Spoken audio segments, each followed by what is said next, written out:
Syederalun, sebanyak 24 pembalap MotoGP saat ini tengah berada di Lombok untuk menjalani pergelaran tes pramusim kedua MotoGP 2022 yang berlangsung di sirkuit Mandalika pada 11 hingga 13 Februari mendatang. Kegiatan para pembalap di Indonesia ini kerap menjadi viral di media sosial, khususnya dating dari penggemar mereka asal Indonesia. Seperti unggahan Marc Marquez dalam Instagramnya yang menampilkan fotonya berlatar belakang pantai Lombok dengan keterangan sangat mencintai tempat tersebut.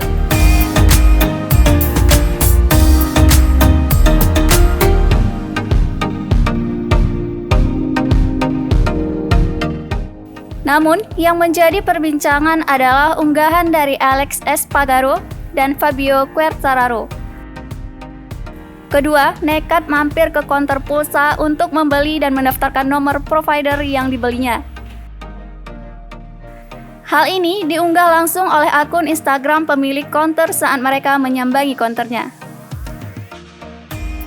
Tidak hanya itu, sang pemilik konter pun menjadikan kesempatan langka ini sebagai momen di Instagram dengan foto bersama.